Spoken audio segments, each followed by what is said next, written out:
우리 옆 사람과 이렇게 인사했으면 좋겠습니다. 지난 한 주간도 수고 많이 하셨습니다. 인사하겠습니다.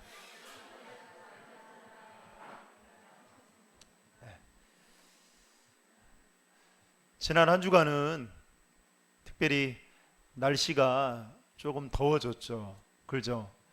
여러분들 삶의 자리에서 또 더운 일기와 싸움하느라, 또 직장에서 또 여러분들이 처한 자리에서 믿음의 사람으로 사느니라 여러분 많이 고생하셨을 텐데, 특별히 오늘 말씀을 통해서 주님이 주시는 그 위로와 은혜가 저와 여러분들에게 있기를 주님의 이름으로 축복합니다.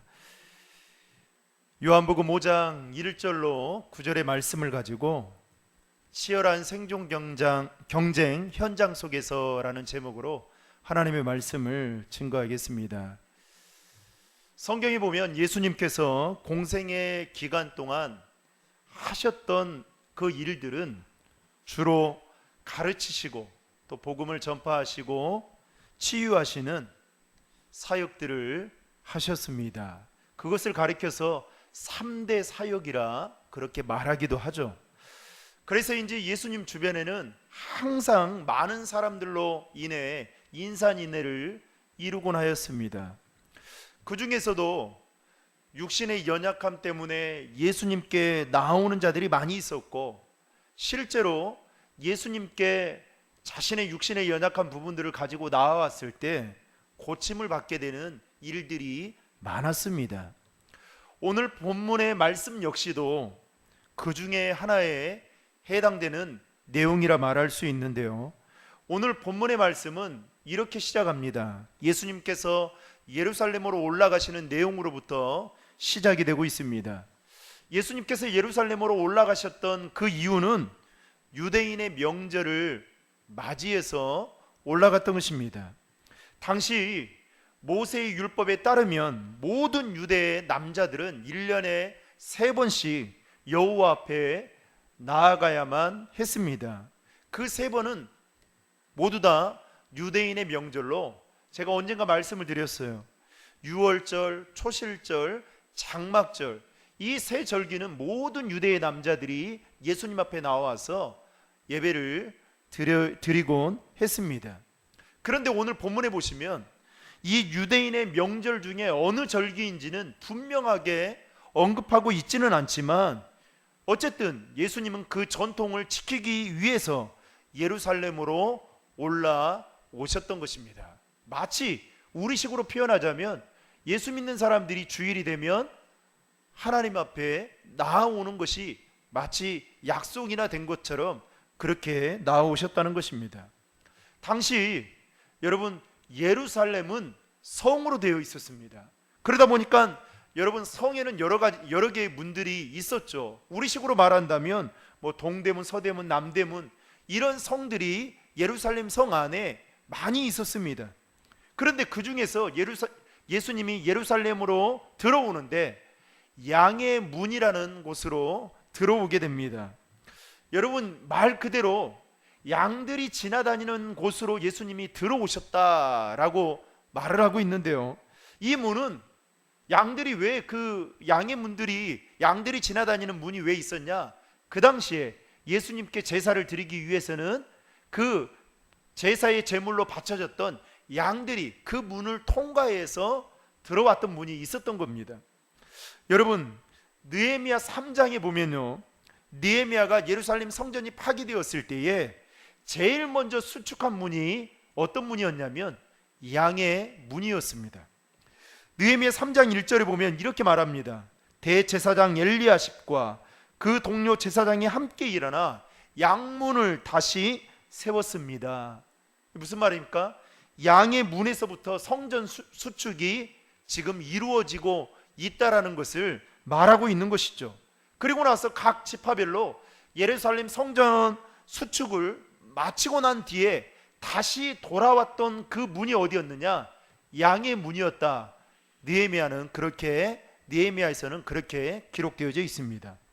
또 요한복음 10장 1절에 보면 예수님 자신을 가리켜서, 요한복음에는 예수님을 가리켜서 나는 포도나무다, 또 나는 길이다, 진리다, 또 생명이다, 뭐 부활이다 이렇게 말하고 있지만 요한복음 10장 1절에 가면 예수님은 뭐라고 말씀하냐면 자기 자신을 가리켜서 내가 곧 양의 문이다 라고 그렇게 말씀하시면서 덧붙여 이렇게 말합니다. 양의 문으로 들어가지 않고 다른 길로 넘어 들어가는 사람은 도둑이요 강도다 라고 그렇게 말하고 있습니다.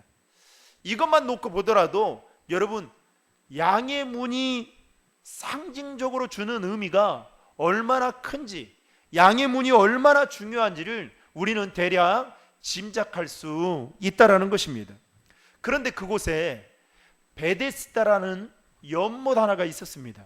그리고 그 연못 주변에는 5개의 기둥, 개역 성경에는 행각이라고 그렇게 말하고 있는데요, 그 5개의 행각이 있었습니다.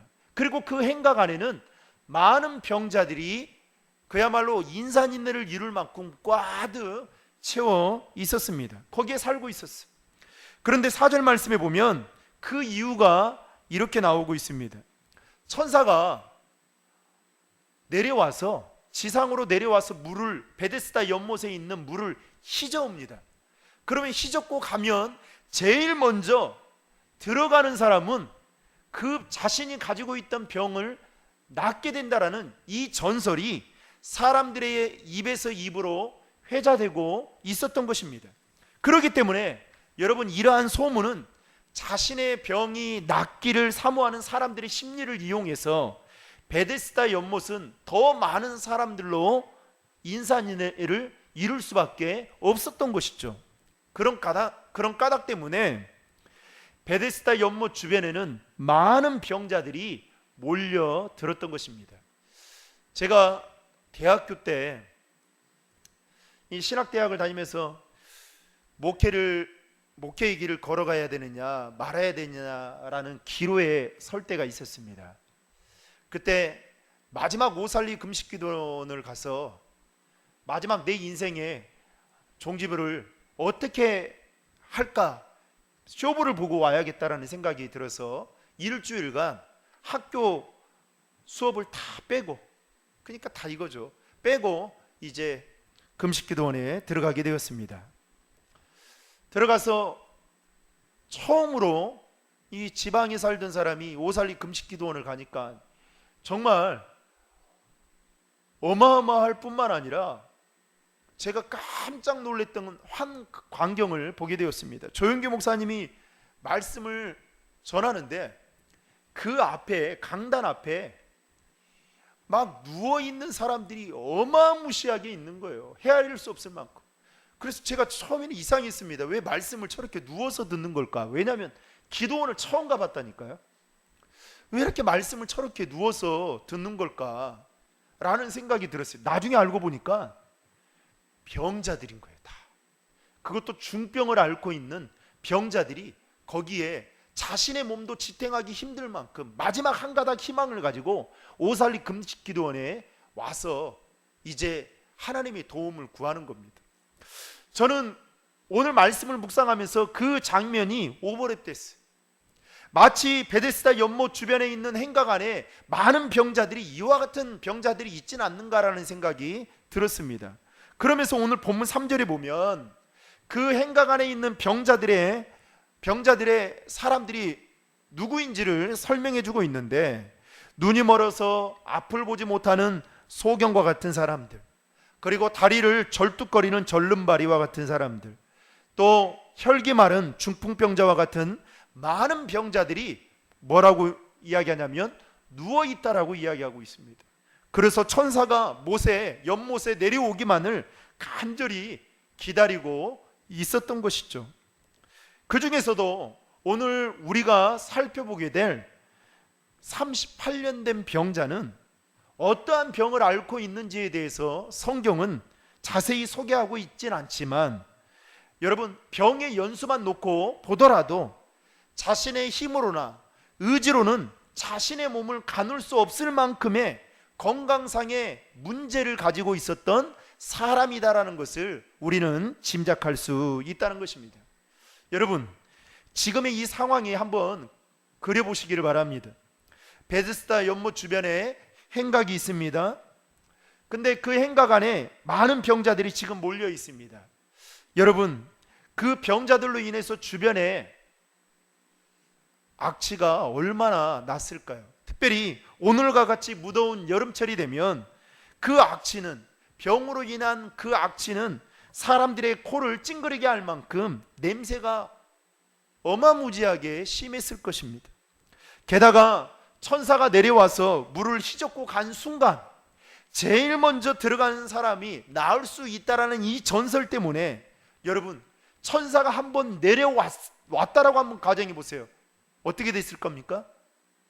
아마 전쟁터를 방불케 할 만큼 아비규환이 됐을 겁니다. 서로 밀치우고, 또 어떻게요? 내가 먼저 들어가려고 머리채를 잡아 당기고, 이런 일들이 여러분 서로 간에 치열한 경쟁이 벌어지곤 했을 것입니다. 특히나 그곳에 있던 병자들에게 있어서 베데스다 연못은 마치 치유를 경험하는 장소라고 생각하다 보니까 다른 병자들과의 관계에 있어서 뭐예요? 치열하게 경쟁을 해서 1등을 해야만 자신의 병이 깨끗이 치료받을 수 있다라는 그 생각 때문에 서로 양보하거나 서로 이해해 주거나 서로 섬겨주는 마음이 있었을까요? 없었을까요? 있을 리가 없겠죠. 그만큼 천사가 한번 왔다 가고 나면 그때는 한쪽에서는 한 사람만 그러겠죠. 그 사람에 해당되는 가족들만 기뻐하지만 많은 사람들은 그야말로 그 눈물을 흘리면서 내가 또 언제까지 이런 날을 보내야 되는가, 이런 신세 한탄을 하며 분명히 살았을 것입니다. 여러분, 남자들이 군대를 가서 한 번 정도 겪게 되는 일 중에 하나가 바로 뭐냐면 고참들이 군기를 잡기 위해서 시키는 얼차례를 받게 된다는 겁니다. 그 얼차례 중에 하나가 뭐냐면 뜀박질을 하는 겁니다. 달리기예요. 그런데 한 고참이 다 사람들을 막 불러 모아가지고 모이게 합니다. 그러면서 잘못된 것을 지적하고 이제 얼차례를 딱 시키는데 선착순 몇 명, 대부분 선착순 몇 명은 우리가 생각하는 만큼 뭐 10명, 20명이 아닙니다. 딱 3명 아니면 1명 이를. 그러면 그 수많은 군인들이 그 뜀박질을 하는데 선착순 안에 들어가려고 있는 힘을 다해서 뜁니다. 그런데 문제는 뭐예요? 뛰는 것도 힘들지만 그 선착순 안에 드는 것이 정말 사람을 죽이는 거죠. 그게 더 힘들게 만드는 겁니다. 결국에는 어떻게 해요? 고참의 마음이 풀려질 때까지, 선착순 안에 들어오지 못하면 고참의 마음이 풀릴 때까지 뜀박질을 해야 된다는 겁니다. 그렇지 않으면 선착순 안에 들어와야 되는 것이죠. 오늘 본문을 보시면 당시 행각 안에는 수많은 병자들이 있었습니다. 또 자신의 병의 상태와 상관없이 선착순 1등만 해야만 어떻게 해요? 자신의 병을 나을 수 있다라는 그 상황이 어쩌면 병자들을 더 힘들게 하게 하는 게 아닌가, 그런 생각이 들었습니다. 따라서 중한 병을 앓고 있으면 여러분 낫게 될 가능성이 더 많을까요? 아니면 희박해질까요? 희박해질 수밖에 없겠죠. 나이가 더 많으면 젊은 사람보다 더 어떻게 해요? 가능성이 없겠죠. 여러분이 만약에 의사라면 누구에게 치료의 기회를 주시겠습니까? 당연히 병이 중에서 오랜 시간 동안 그 병으로 인해서 고통을 받고 있는 그 사람에게 여러분 치료를 해주는 것이 여러분 우리가 갖고 있는 일반적인 상식 아니겠습니까? 그런데 오늘 본문에 나오는 이 베데스다 연못 안에 있는, 주변에 있는 행각 안에 있는 그 사람들에게는 어떻게 해요? 무조건 1등을 해야 되는 거예요. 아니, 누가 먼저 치료를 받아야 되느냐라고 생각할 때에 어쩌면 38년 동안 이 병을 앓고 있었던 이 사람이야말로 제일 먼저 치료를 받아야 될 1순위가 아닌가, 이렇게 생각해 보게 되는 것이죠. 그런데 오늘 성경이 보면 참 마음이 아픈 것은 그를 도와주는 사람이 한 사람도 없었다. 성경은 이렇게 표현하고 있습니다. 이런 상황 속에서 예수님은 38년 된 병자에게 찾아오셔서 그에게 묻습니다. 6절에 보시면 내 병이 낫기를 원하느냐. 그때 38년 된 병자가 예수님의 질문에 이렇게 대답하죠. 7절 말씀에 보시면 우리 같이 한번 읽겠습니다. 환자가 대답했습니다. 선생님, 물이 움직일 때 못에 들어가도록 나를 도와주는 사람이 없습니다. 내가 가는 동안 다른 사람들이 나보다 먼저 물속에 들어갑니다. 지금 38년 된 병자에게 예수님이 찾아왔습니다. 내 병이 낫기를 원하느냐 묻죠. 그때 병자의 대답은 뭐라고 말합니까? 어느 누구도 자신을 도와주는 사람이 없습니다 라고 그렇게 말하면서 예수님께 자신의 삶에 대한 희망이 아닌 마치 한탕과 넋두리와 신세 타령을 하면서 뭐라고 말합니까? 내가 가는 동안에 나보다 먼저 들어가는 사람이 있다라고. 그러니까 여러분 얼마나 진짜 비참하겠어요. 여러분, 저는 초등학교 때 하나님이 은혜를 베풀어 주셔서 달리기를 그래도 제법 했습니다. 그래서 늘 달리기 못하는 사람의 그 서러움을 제가 사실은 잘 모릅니다. 사실을. 그런데 그때는 그 1등, 2등, 3등 하면 선생님이 딱 그 결승점에 도착하면 1등 딱 잡아 당겨서 도장을 딱 찍어주잖아요. 그게 얼마나 좋은지. 그래서 그 전날부터 아니면 뭐 일주일 전부터 제가 이제 축구를 했으니까 그 뜀박질을 그렇게 열심히 연습했습니다. 안 해도 되는데 그래도 했어요. 그러니까 여러분 차이가 날 수밖에 없죠. 그런데 여러분 한번 생각해 보세요. 지금 천사가 내려와서 물을 휘젓고 갑니다. 그걸 눈으로 봤단 말이죠. 그런데 사람들이 와르르 하면서 얼마나 몰렸겠습니까? 그런데 자기도 38년 된 병자도 젖먹던 힘을 다해서 갔는데 갑자기 누군가 앞에서 뒤에서 쉥 하고 지나갑니다. 웬걸. 그때 여러분 어떤 마음이 들까요? 네? 얼마나 허무할까요? 얼마나 허탈할까요? 이런 걸 보면 그 당시 베데스다 연못은 치열한 생존 경쟁의 현장임에 틀림없었습니다. 우리가 바라보는 그 연못과는 전혀 다른 연못인 것이죠. 또한 베데스다 연못은 병자들에게 있어서 삶과 죽음의 경계선에서 남과 치열하게 경쟁을 벌여야만 했던 곳이기도 했습니다. 그때 예수님께서 38년 된 병자에게 찾아오셨던 것입니다. 그리고 그에게 내 병이 낫기를 원하느냐 물으신 다음 8절에 보시면 일어나 내 자리를 들고 걸어가라 말씀하셨을 때에 그가 곧 나아서 자리를 들고 걸어가게 되는 놀라운 기적의 사건이 오늘 본문의 내용입니다. 자, 그렇다면 38년 된 병자의 모습을 통해서 우리에게 주는 교훈이 무엇인지 두 가지로만 함께 나누고자 합니다. 첫 번째 교훈은 38년 된 병자는 실패 속에서도 삶을 포기하지 않았다는 것입니다. 예수님께서는 38년 된 병자를 보는 순간 6절 말씀에 보시면 오랫동안 이 병으로 인해서 알아 누워 있었던 것을 직감적으로 아셨습니다. 여러분 6절 말씀을 같이 한번 읽겠습니다. 예수께서 그가 거기 누워 있는 것을 보시고 또 그가 이미 오랫동안 알아온 것을 아시고. 두 가지죠. 예수님이 38년 된 병자를 보셨어요. 그리고 그가 오랫동안 이 병으로 인해서 고생하고 있다라는 것을 아셨습니다. 사랑하는 성도 여러분, 저와 여러분들이 믿고 있는 하나님은 우리를 눈여겨보시는 분이십니다.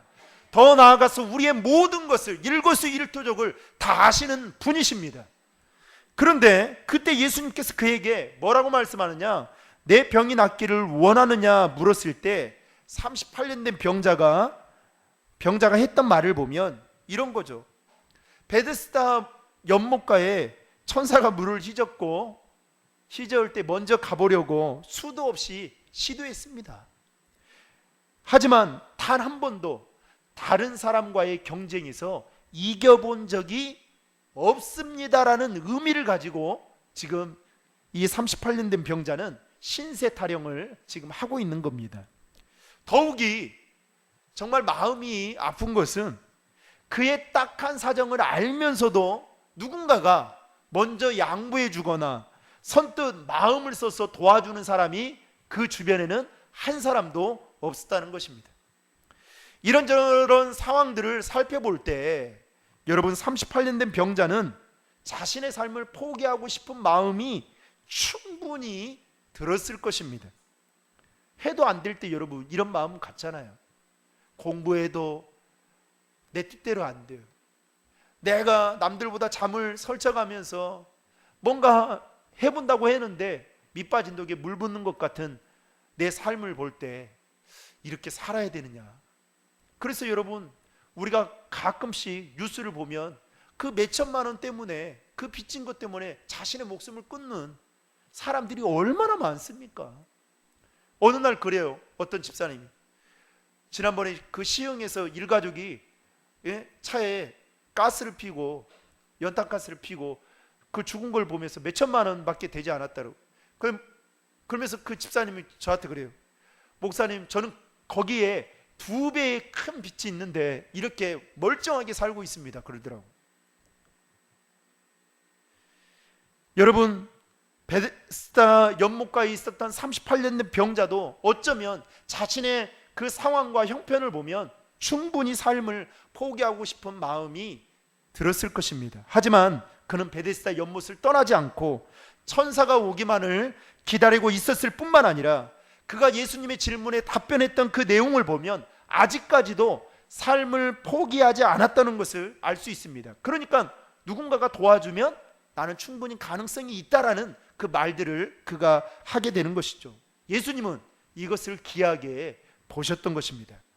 여러분, 미국인들을 대상으로 자신이 존경하는 인물을 조사했더니 1위가 누가 나왔냐면 우리가 잘 알고 있는 아브라함 링컨이 1위로 나왔습니다.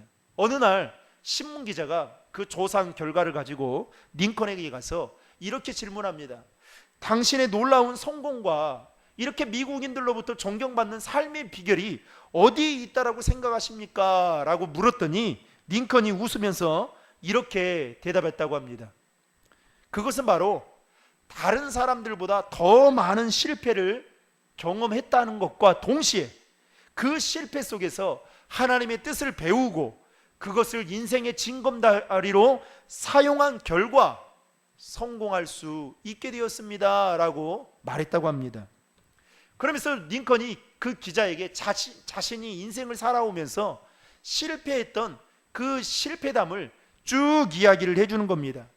그는 크고 작은 그 선거에서 무려 7번이나 낙선의 고배를 마시기도 했고 또 사업을 했는데요, 2번이나 실패를 하면서 큰 빚을 지게 됐는데 여러분, 그 빚을 갚기 위해서 링컨이요 무려 17년 동안 고생했다고 합니다. 17년이요. 그뿐만 아니라 10살 때 어머니를 잃게 되고요, 20살 때 자신의 누나마저도 세상을 떠나게 되고 27살 때 자신이 사랑했던, 그래서 이제 결혼하기로 약속을 했던 그 여인도 불치병으로 세상을 떠나게 되고 42살이 되었을 때 자신의 5살 된 그 둘째 아이를 잃게 되고 그 후로 11년 뒤에 53살이 되었을 때 셋째 아들이 떠나게 되는, 그러니까 여러분 이런 실패와 아픔을 링컨이 겪게 되었다는 겁니다. 여러분 이 정도 된다면 여러분 버텨낼 수 있겠습니까? 그런데 링컨이 그럴 때마다 하나님이 주신 말씀을 붙들었다는 거예요. 로마서 8장 28절의 말씀, 우리가 알거니와 하나님을 사랑하는 자 곧 그의 뜻대로 부르심을 입은 자들에게는 모든 것이 합력하여 선을 이루느니라. 이 말씀을 붙들고 삶을 포기하지 않고 하나님을 의지했더니 하나님께서 링컨을 미국이 16대 대통령으로 세워주시고, 그가 대통령을 임기를 마치고 난 이후에도 지금까지도 미국인들로부터 제일 존경받는 사람으로 높여주시더라는 것입니다. 사랑하는 성도 여러분, 사람은 누구나 좌절하고 실망할 때가 있습니다. 제가 지금 우리 신도림 중학교에 온 지 한 7개월 정도 됐거든요. 제가 한번 돌아봤어요. 돌아봤는데 갑자기 감사한 마음보다 이런 마음이 어느 순간 들더라고요. 하나님, 이 부목사 생활을 길게 하고, 그리고 하나님의 뜻이 있어서 신도림 중학교로 왔는데, 오자마자 성도들이 그렇게 한번 교회를 세워보겠다고 다니엘 기도회 21일 동안 다니엘 기도회로 기도로 다시 시작하고 그렇게 무장한다고 했는데, 갑자기 이런 코로나가 닥치고, 이게 무슨 일입니까 진짜. 와서 보니까 이 영상이나 이런 것들이 제대로 잘 보기에는, 여러분들 보기에는 뭐 아무렇지 않게 보이겠지만, 하나님 너무 부족한 게 많습니다. 완벽할 수는 없지만, 그래서 다 어느 정도 다 갖춰놨더니 계속 이게 끝나질 않는 거예요. 전도대를 모집하자고 했더니 이게 전도는 나가기는커녕이죠. 하나님, 이게 지금 무슨 일입니까? 상황을 보니까요. 그리고 뭐 여러분들이 잘 아시다시피 이 목양실이 지하에 있었잖아요. 그래서 우리 교인들이, 또 우리 장로님들이 잘 배려해 주셔서 3층으로 옮겼습니다만은, 여러분 지하에 한번 있어 보세요. 지하에 늦은 시간까지 있어 머리 아픕니다.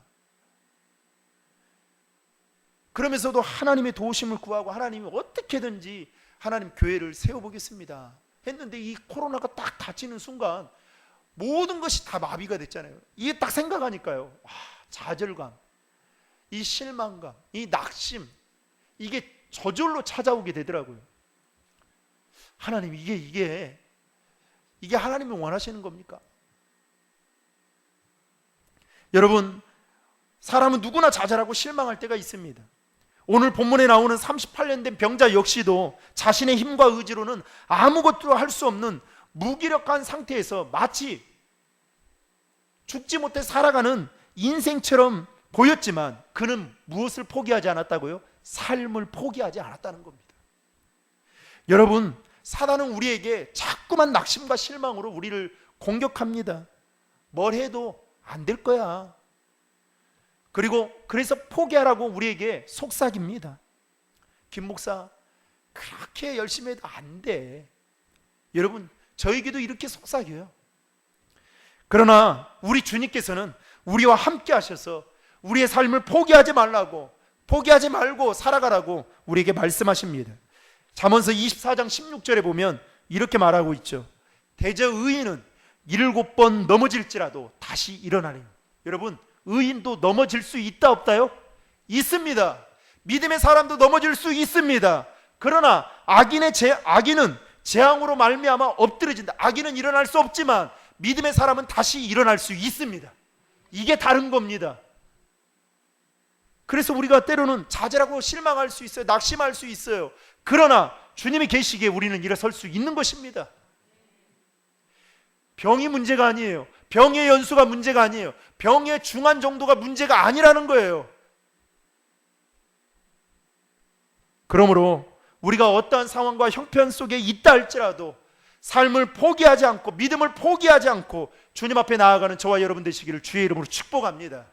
두 번째 교훈은, 주님께서 38년 된 병자의 믿음과 의지를 보시고 그가 갖고 있던 문제에 깊이 관여하셔서 그 문제를 해결해 주셨다는 것입니다.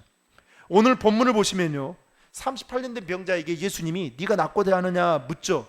여러분, 예수님의 이 질문 여러분 어떻게 생각합니까?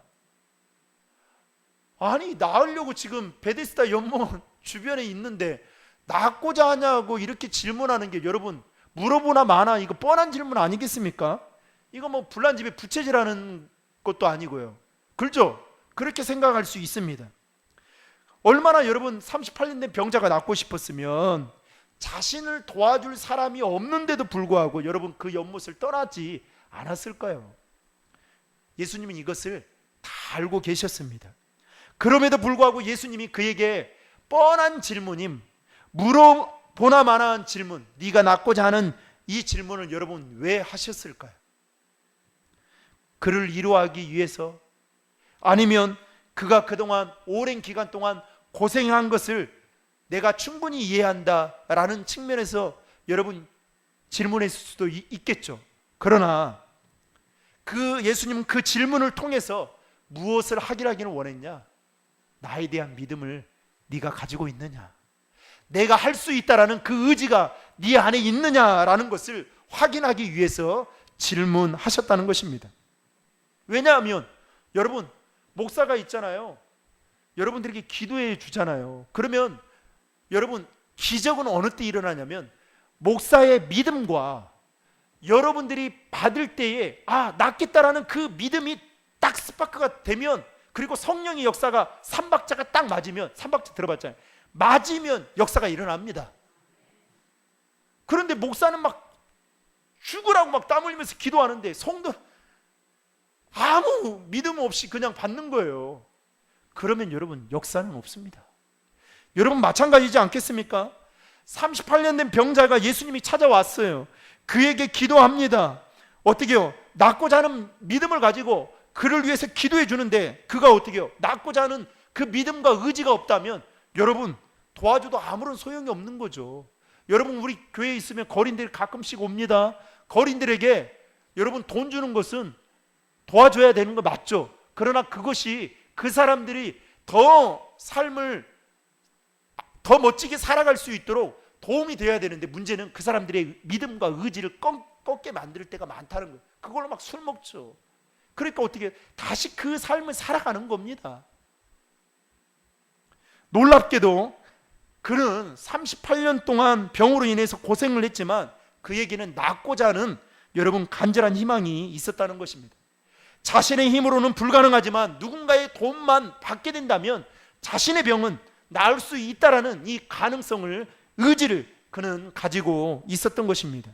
그래서 예수님은 그 의지적인 그 믿음을 보기 위해서 그에게 뻔한 질문을 지금 하고 계셨고, 그 믿음과 의지를 보았을 때에 예수님은 그 문제를 깊이 관여하셔서 그 문제를 해결해 주셨습니다. 그렇다면 여러분들에게 묻겠습니다. 여러분에게는 하나님을 향한 절대적인 믿음이 있으십니까? 사람은 할 수 없는 일들이, 또 사람이 할 수 있는 일들이 제한적이지만 저와 여러분들이 믿고 있는 하나님은 불가능한 것이 없으시고 한계가 없으신 분이심을 여러분 진짜 믿으십니까? 하나님, 그 믿음과 의지가 우리 안에 없다면 여러분 기도해야 돼요. 하나님, 이 시간 우리에게 이 믿음을 주십시오. 이 의지를 가지고 하나님 믿음으로 살아갈 수 있게 도와주십시오. 기도해야 되는 것이죠. 여러분 38년 된 병자에게 그 믿음과 의지가 있을 때에 예수님께서 뭐라고 말씀합니까? 일어나 내 자리를 들고 걸어가라 말씀합니다. 그리고 9절에 보면 그가 곧 나아서 자리를 들고 걸어가니라 이렇게 말하고 있습니다. 여러분, 저는 말씀을 보면서 다른 데에 한 가지 주목한 것이 있었습니다.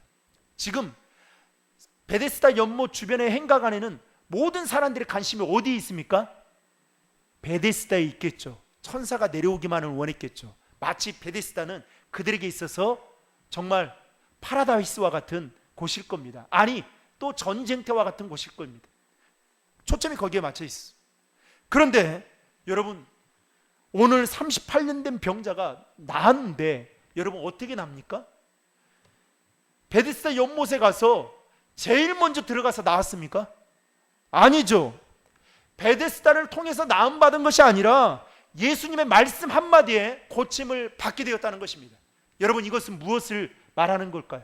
우리는 자꾸만 우리의 문제를 뭔가를 대입하면 해결될 수 있을 거라고 생각할 수 있지만, 여러분, 저와 여러분들이 믿고 있는 하나님은 여러분 그런 공식을 대입하지 않아도 하나님이 다 하실 수 있다는 거예요. 베데스다 연못 안 들어가도 된다는 거예요. 옷 버리지 않아도 된다는 겁니다. 천사가 내려오지 않아도 된다는 겁니다. 여러분, 이게 은혜 아니겠습니까? 얼마나 감사해요. 뜀박질 하지 않아도 되는데, 선착순 안에 들어가지 않아도 여러분 낫게 된다는 것이 이게 얼마나 큰 축복입니까? 사랑하는 성도 여러분, 말씀을 맺고자 합니다. 우리가 살고 있는 이 시대는 정말 치열한 경쟁을 부추기며 살아가고 있는 시대입니다. 왜 그렇죠? 더 높은 가치 창출과 이익을 보기 위해서 기업은 기업대로, 학원은 학원대로, 방송은 방송대로 그 시청률을 높이기 위해서 과도한 경쟁을 부추깁니다. 그러다 보니까 오늘날 현대인들이 거기에 치여서 여유가 없습니다. 가족들끼리 모여서 식사할 시간도 없고요. 뭔가 마음이 지칠 대로 지쳐서 그로기 상태, 여러분 그로기 상태 알죠? 권투 선수끼리 링에 올라와서 딱 치면 맞았어요. 맹해가지고 이렇게 흔들려가지고 어떻게 사는지 일주일이 아무런 그 의미 없이 쑥 지나가 버리는 그런 상태에 빠져 살아갑니다. 그러면서 사람들이 뭘 해요? 심한 스트레스에 받게 되죠. 그러면서요, 그로 인해서 적지 않은 피해들이 우리의 몸을 통해서 또 우리의 삶의 곳곳에 나타나고 있습니다. 가정이 깨지기도 하고요, 또 몸에 이상이 생기기도 하고요, 관계가 틀어지기도 하고요, 많은 문제들이 생깁니다. 이러한 때에 여러분 신앙인들에게 필요한 것이 무엇입니까? 38년 된 병자에게 찾아오셨던 그 예수님이 우리에게 필요하다는 것입니다. 베데스다가 필요한 게 아니라 예수님이 필요하다는 것입니다. 그리고 그 예수님이 오셔서 우리에게 말씀하시면 예수님의 말씀 그 한마디로도 해결될 수 있습니다. 그리고 그 믿음과 그 확신과 의지가 있을 때에 여러분 우리 안에 얽히고 설킨 실타래와 같은 문제들이 해결될 줄 믿으시기 바랍니다. 사랑하는 성도 여러분, 예수님은 그 믿음과 의지가 저와 여러분들에게 있느냐를 눈여겨 보신다는 것입니다.